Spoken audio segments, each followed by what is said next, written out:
All right, so on this show, I mean, we've covered the Big 12 and obviously the SEC. We've talked about a lot of prospects coming out of those areas, but we have not touched a whole lot on the Pac 12. And right now, the Pac 12 has two teams that are playing fairly well. All right, you got UCLA and you have Oregon. All right, now UCLA, a team that has been in the dumps, especially since Chip Kelly has taken over. But they have a polarizing quarterback. I keep using that polarizing word, but they got a quarterback, DTR, or Dorian Thompson Robinson. And we're talking about a guy who's a true dual threat quarterback, one of the top guys coming out of high school when he came out. I was a little surprised to see him go to UCLA, especially since they haven't had the level of success that I would think a top level quarterback would like and would be intrigued by, especially heading in there. But, you know, it's a prestigious program, I guess you could say. All right, but he's been kind of up and down. And I don't know if it's him, I don't know if it's Chip Kelly, but now they kind of got UCLA rocking a little bit. Now they stumbled a little bit. They lost the game to Fresno State, and that is not ideal. But they had a huge win over LSU, and I think everybody was just kind of expecting LSU to come in and just stomp them out. I know I was, because the SEC is a little bit more, they're a little tougher right now. But that was a big time win for UCLA. And Dorian Thompson, man, he's a guy that has the arm strength, has the ability. I think the things that he's kind of lacking most right now is just the pure accuracy. He's a guy who does a tremendous job making plays on the move, making plays with his legs. He can make all the throws, but he just really struggles with the consistency, and it all comes back to his accuracy.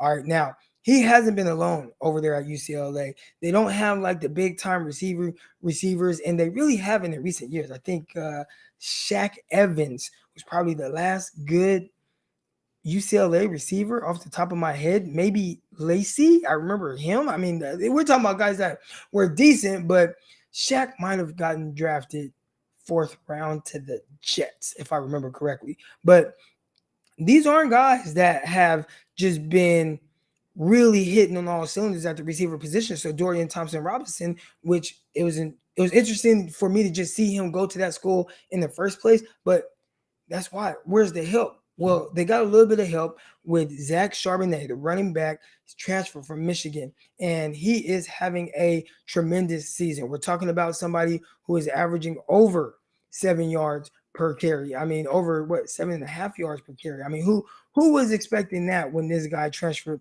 from Michigan? I mean, he's a running back that has the body. He has the NFL frame. We're talking about 6'1", 220 pounds. All right. On the year right now, 360 yards on only 46 attempts, averaging almost 8 yards per carry with 7 touchdowns. This is a guy that has showed the vision. He's showed the elusiveness. He's shown the power, and he's done those things on a consistent basis while coming over to UCLA. And I don't think anyone really expected that out of him. I mean, I think guys were intrigued by the thoughts of him potentially being good, but nothing to what we are seeing right now. Now, he had a tremendous rookie freshman season in 2019, running for almost 800 yards. But I think right now he's definitely on pace to surpass all of his numbers. And 2020, that was kind of a down year for him. Wasn't healthy, had to get back healthy.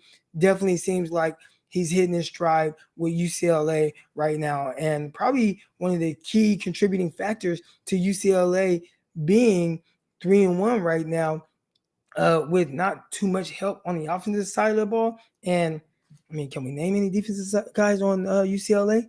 All right, so I'm interested to see how the UCLA play this weekend. I'll definitely be keeping an eye on DTR and Charbonnet. Is he a legit NFL prospect? Has the body, has the ability.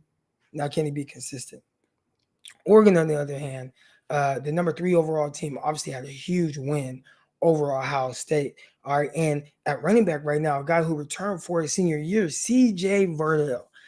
He's a guy who has been intriguing to me because he has the quicks, he has the elusiveness. He's been a breakaway guy, but for whatever reason, he returned for his senior year. I don't think he had the hype that some of these other guys had. All right, now I'm just curious to see, can he keep up the pace that he's on right now?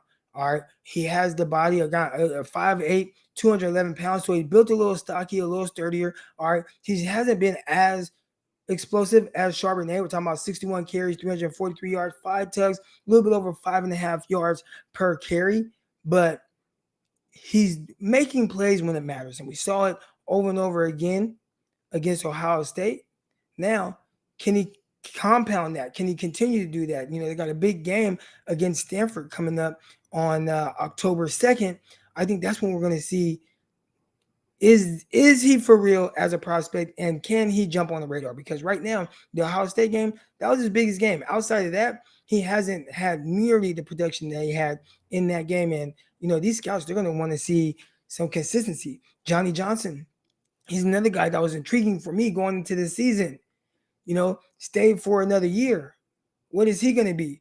And it seems like since, he lost Justin Herbert, it just kind of been a little regular, right? I mean, he's kind of this smaller, about 5'11", 200-pound kind of built type guy. And in theory, you would expect him to be kind of an Odell Beckham, but he's definitely not that. He hasn't shown that type of explosiveness or that type of consistency. He's playing in the Pac-12 where you would expect him to be able to put on more of, just display of his natural ability against not quite the talent level of an SEC program. And so far, hasn't been that. Now, who has been that and has been all over the place for Oregon is Noah Sewell. I mean, a guy who is terrific. He's always around the ball. He plays with this intensity. He plays with this swagger. Now, he's a sophomore, so he's not a guy that's going to be draft eligible. But I think going forward, he's definitely going to be somebody that people are going to look forward to seeing. Where does he land in the following years? He has the athleticism. He's flying around the ball. He's hitting guys. Now, one thing that I've noticed in the few games is he sometimes has a habit of coming out of games, gets banged up a little bit, has to leave, come back, do those things. That might worry teams a little bit. Is the durability there? Is that going to be an issue at the next level? But right now, dude is playing at a high level. He's definitely going to be somebody that these NFL scouts look forward to seeing. And then you got Kayvon Thibodeau. And I don't know what the situation is with him. Obviously, he had that lower body injury. And I was curious to see, does he even come back? A guy who people were pegged coming in as maybe a number 1 overall pick, especially in a class where the quarterbacks aren't great. But haven't seen him yet. Maybe he's going to do the whole Nick Bosa thing where Nick Bosa was just like, you know what? I'm going to leave. I'm going to go train for the NFL, go get with my brother. Obviously, he made big plays. They had a game against Fresno State where it was probably a little bit tighter than Oregon would have liked to see, but we had Thibodeau come off the edge, punch that ball out. Oregon returned it for a touchdown. And that was one of the plays that really set the tone for Oregon to kind of win in a close game. So that's kind of a wrap up on the Pac-12. We haven't touched on it too much, and I really wanted to get into the Pac-12 and kind of what they have to offer right now. Few prospects from UCLA, Oregon. We'll get into some more prospects from the Pac-12 as we move forward.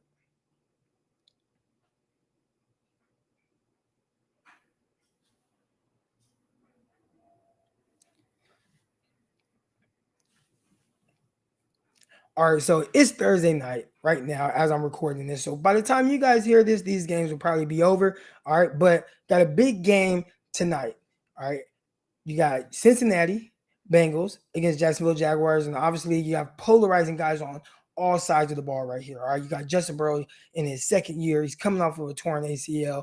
Out at LSU, had the historically great season, gets to throw the ball around to his big play receiver that put up tremendous numbers in the SEC, had an historically great season in Jamar Chase. That was awesome to see. Right now, it's interesting to see how these guys kind of work with each other. So far, the way that they win is really what I was expecting. All right, we're talking about a guy in Jamar Chase who's winning vertically down the field. And one thing that I noted with Jamar Chase, I thought he lacked that ideal separation. So if you're not going to be much of a separator, how are you going to win? With him, you're going to have to win with some type of physicality. But he's not a big guy. We're talking about probably barely 6 feet tall, around 200 pounds. He's thick built, but not built in height. And then he has kind of these shorter arms. All right. But he does an amazing job of positioning himself on vertically passes, being able to box out defenders. He does a great job of being able to stack defenders. There were a couple plays that let me know that, I think this guy is fast. You look at some of the plays against Clemson, where he was able to get on top of AJ Terrell vertically. And you see kind of AJ Terrell kind of struggling to keep up with him. I'm like, okay, he has some legit speed. Now he's really shown that moving forward with he's shown that.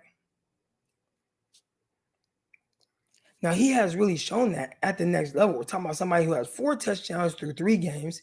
He's been that vertically stretching guy, stretching the field vertically for Cincinnati, and it's been terrific to see that. Ideally, you would probably like to see a little bit more separation, but it's just not there right now. So can you figure out a win without being able to win with any type of separation? And so far, he has. How consistent will that be, and how will he be able to do that week in and week out?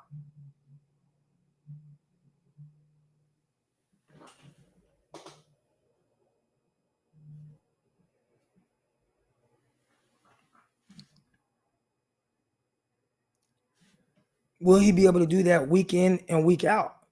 So far, the answer is yes. Now, will he do it tonight? And we're going to see. You got some solid cornerbacks on the other side for Jacksonville. They just traded away C.J. Henderson, 2nd year. Not sure what happened there, but, you got Urban Meyer and basically said, you know what, we're not going to do this with him. Feel like they tried everything that they could do, has some issues mentally that he's trying to work through, and hopefully the Carolina Panthers can help him with that. But so Ja'Marr Chase does not have to go against him, but they do have a rookie over there out of Georgia, Tyson Campbell. He's somebody that was intriguing. Drafted him at the top of the 2nd round. He was someone who initially they were talking about maybe playing in the nickel. He's going to be an outside guy. I thought he profiled more as an outside guy. We're talking about somebody who had solid feet, and fluid, but maybe not the quickest or twitchiest of guys. So I thought from that standpoint, you know what? I think he is more of a pure outside guy. And maybe trading away C.J. Henderson gives him the opportunity to just solely play there and focus on that. The thing that would be interesting to see is how does he match up with Ja'Marr Chase? Now, obviously, I would be remiss to not touch on Trevor Lawrence and some of the things that he's going through. And not just him, but we're talking about all the rookie quarterbacks right now. You got Trevor Lawrence, and it hasn't started off so great, but I think most people expected this, right? Expected him to kind of struggle early on, but not just because of his ability or lack thereof. I think that's all there, but just really the supporting cast. Now, my only pushback is I actually think that they have decent weapons around there. Now, what's going on with the rest of the team, I'm not sure. But when you look at the backfield, you got Robinson back there. He's a 1,000-yard rusher as an undrafted rookie free agent in the previous season. You look at the receivers. I mean, just his top 3 guys. So we're talking about Marvin Jones. Terrific receiver, right? Like, is he a pure wide receiver 1? Probably not. You got DJ Shark. Terrific receiver as well. He can stretch the field vertically. He can win underneath. He can win with speed. And then you have the do-it-all guy in Laviska Shenault. So I am a little confused as to why it's been so clunky and so bad. I mean, he's had some of these really poor performances, and we've seen this with guys. I mean, transitioning to the NFL. I remember Josh Allen throwing for, 80 yards, 85 yards in multiple games as a rookie. So what Trevor Lawrence is doing isn't, earth-shattering or anything like that, but it's just part of the transition to going to the NFL. What does it look like tonight? And I'm interested to see Trevor Lawrence and Joe Burrow back on the field against each other for the first time since, what is the national championship game?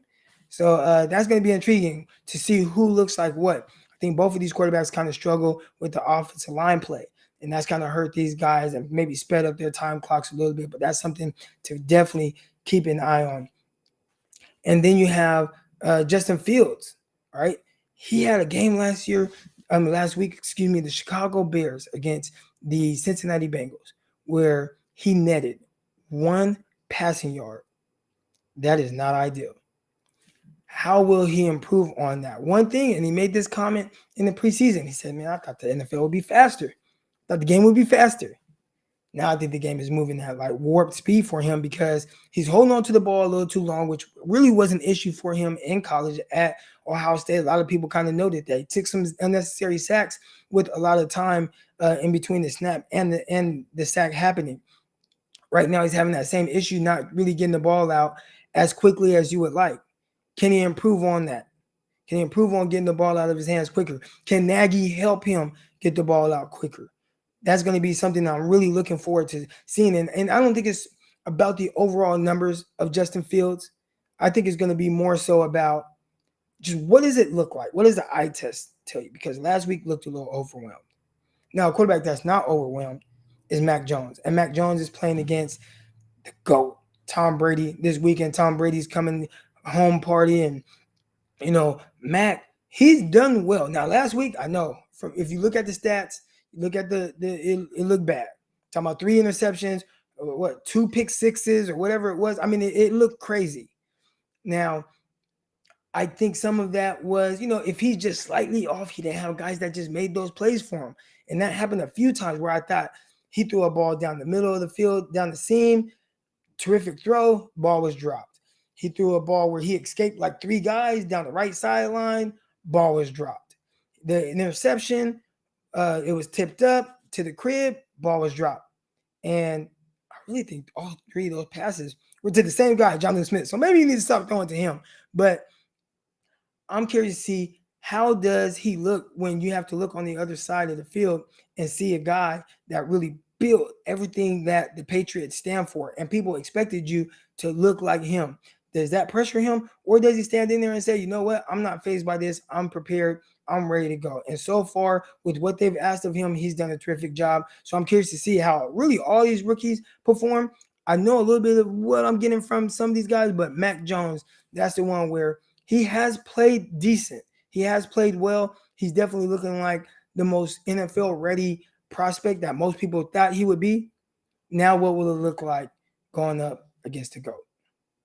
So that's going to do it for today's episode of Locked On NFL Draft. My guy Ryan Tracy, he'll be joining me again. We'll be back Monday to really discuss a lot of these topics that we touched on today, some of these key matchups, all that and more. So make sure you guys hit the like button, hit the subscribe button, all that good stuff. So that's going to do it for today's episode of Locked On NFL Draft. I appreciate you guys for joining us, staying with us, sticking with us, all that good stuff. We're going to continue to get better at this and be able to bounce these things off of each other. Thank you for the support. So, guys, that's going to do it for today's episode of Locked On NFL Draft. I appreciate you guys. And I can't wait to touch bases with you guys and talk about a lot of what went on this.